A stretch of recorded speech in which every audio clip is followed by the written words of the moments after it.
ओम नमो भगवते वासुदेवाय। नमस्कार दर्शक बंधु, मु आपण मानंकु मोर यूट्यूब चैनल आस्ट्रोधर्म प्रकाश को स्वागत करुछि।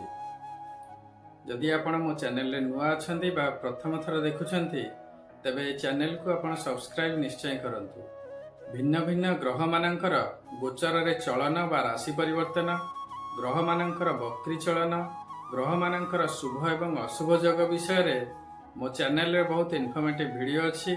ताकू देखंतु एवं एहार प्रभाव एवं प्रतिकार विषय जानतु। जदि आपणकर किसी निर्दिष्ट समस्या अछि एवं एहार ज्योतिष शास्त्र सम्मत एनालिसिस करिया पई चाहुथांती तेबे वीडियो रे दिया जाइथिबा नंबर रे आपण जोगाजोग करि परिबे।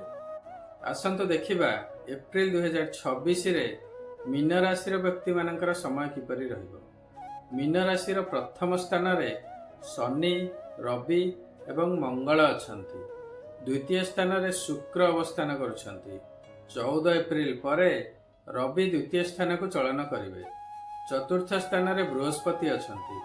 षष्ठ स्थान रे केतु अछंती। द्वादश स्थान रे राहु एवं बुध अछंती। 10 एप्रिल परे बुध प्रथम स्थान को चलन करिवे। राशि रो प्रथम स्थान रे शनि बा जन्म शनि अछंती। जन्म शनि शुभ नुहंती। यह हेउछि शनि 7.5 मध्यम चरण। स्वास्थ्य भल रहिबो नाही, मानसिक दुश्चिंता रहिबो, अर्थ हानि हेबो, कार्य नाश हेबो एवं वाणिज्य व्यवसाय रे क्षति हेबो, शत्रु वृद्धि हेबे एवं प्रत्येक कार्य रे विलंब हेबो। शनि सहित रवि मध्य अछंती 14 एप्रिल पर्यंत। तेणु 14 एप्रिल पर्यंत समय भल रहिबो नाही। तापरे रवि जेतेबेले आपणकर द्वितीय स्थान को चलन करिवे, एही समय रे बा एही परिस्थिति रे सामान्य सुधार आसी पारे। शनि देवंकर प्रतिकार करंतु, शुभ हेबो। प्रत्येक दिन प्रातः मुहूर्त रे स्नान करी सूर्य को जल अर्पण करंतु।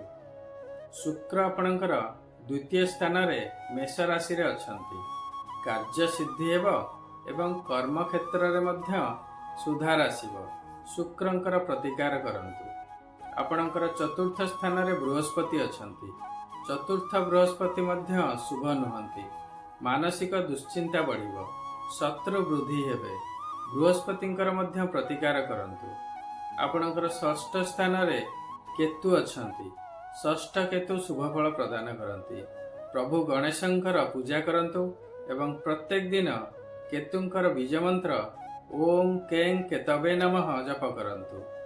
आपणकर द्वादश स्थान रे राहु अवस्थान करुछंती, जहा मध्य अशुभ अटे। अर्थ हानि, निज लोक आपणक ठारू दूरेई जिवे, खर्च बढ़ी जिवो। प्रत्येक दिन हनुमान चालीसा जप करंतु एवं प्रत्येक संध्या बेले राहुंकर बीज मंत्र ओम रांग राहवे नमः जप करंतु। आपण शनि, बृहस्पति एवं शुक्रंकर प्रतिकार करंतु, शुभ हेबो। एहा थिला विभिन्न ग्रह मानंकर गोचर रे प्राप्त हेउथिबा शुभ एवं अशुभ फल। मात्र एही शुभ बा अशुभर मात्रा केते रहिबो ता निर्भर करिबो आपणक जातक रे सेमानकर स्थिति किपरि अछि एवं आपणकर वर्तमान केउ ग्रहंकर महादशा बा अंतर्दशा चली अछि। तेणु जदि आपणक लागुछि गोचर रे ग्रह मानंकर स्थिति अनुसार आपणक रिजल्ट मिलु नाही, तेबे आपण निज जातकर प्रॉपर एनालिसिस करंतु। निज जातकर एनालिसिस करिबा पई आपण वीडियो रे दिया जाइथिबा नंबर रे जोगाजोग करि परिबे। शुक्रंकर प्रतिकार पई आपण प्रत्येक दिन ओम सम शुक्राय नमः जप करंतु। सर्वदा धला वस्त्र बा पिंक वस्त्र परिधान करंतु। शिवंकर सर्वदा पूजा करंतु। घरे माता लक्ष्मींकर पूजा अर्चना करंतु।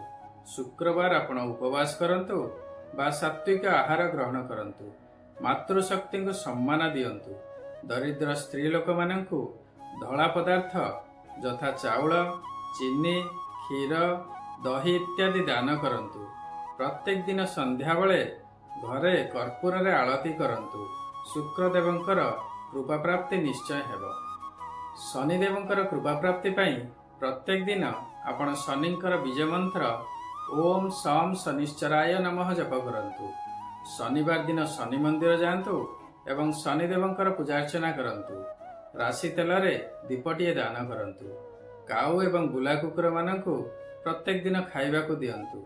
ଦରିଦ୍ର ଶ୍ରମଜୀବୀ ଏବଂ ସଫେଇ କର୍ମଚାରୀମାନଙ୍କୁ ଖାଦ୍ୟ, କଳାବସ୍ତ୍ର, କମ୍ବଳ, ଛତା ଏବଂ ଚପଲ ଇତ୍ୟାଦି ଦାନ କରନ୍ତୁ।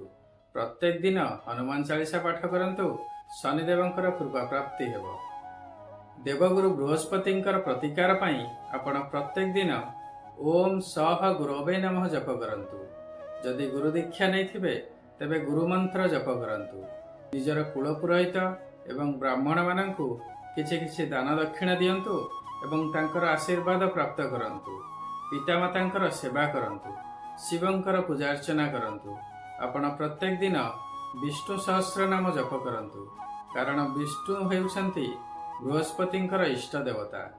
ମହର୍ଷି ପରାଶରଙ୍କ ମତରେ ଯଦି ଆପଣ ବିଷ୍ଣୁ ସହସ୍ର ନାମ ଜପ କରୁଛନ୍ତି ତେବେ ସମସ୍ତ ଗ୍ରହ ଶାନ୍ତ ହୁଅନ୍ତି ଏବଂ ଶୁଭଫଳ ପ୍ରଦାନ କରନ୍ତି। ଆଶା କରୁଛି ଏହି ଭିଡ଼ିଓଟି ଆପଣଙ୍କୁ ନିଶ୍ଚୟ ଭଲ ଲାଗିଥିବ। ଯଦି ଭଲ ଲାଗିଛି ତେବେ ଭିଡ଼ିଓଟିକୁ ଲାଇକ୍ କରନ୍ତୁ ଏବଂ ସେୟାର କରନ୍ତୁ। ବର୍ତ୍ତମାନ ପର୍ଯ୍ୟନ୍ତ ଯଦି ମୋ ଚ୍ୟାନେଲକୁ ଆପଣ ସବସ୍କ୍ରାଇବ୍ କରିନାହାନ୍ତି ତେବେ ସବସ୍କ୍ରାଇବ୍ ନିଶ୍ଚୟ କରନ୍ତୁ। ନିଜ ଜାତକର ଆନାଲିସିସ୍ କରିବା ପାଇଁ ଆପଣ ଯଦି ଚାହୁଁଥାନ୍ତି ତେବେ ଭିଡ଼ିଓରେ ଦିଆଯାଇଥିବା ନମ୍ବରରେ ଆପଣ ଯୋଗାଯୋଗ କରନ୍ତୁ। ଆପଣଙ୍କର ମତାମତ କମେଣ୍ଟ ସେକ୍ସନରେ ନିଶ୍ଚୟ ଦେବେ। ସର୍ବେ ଭବନ୍ତୁ ସୁଖିନଃ, ସର୍ବେ ସନ୍ତୁ ନିରାମୟା, ସର୍ବେ ଭଦ୍ରାଣି ପଶ୍ୟନ୍ତୁ, ମା କଶ୍ଚିତ୍ ଦୁଃଖ ଭାଗ୍ ଭବେତ୍। ଓମ୍ ନମଃ ଶିବାୟ। ନମସ୍କାର।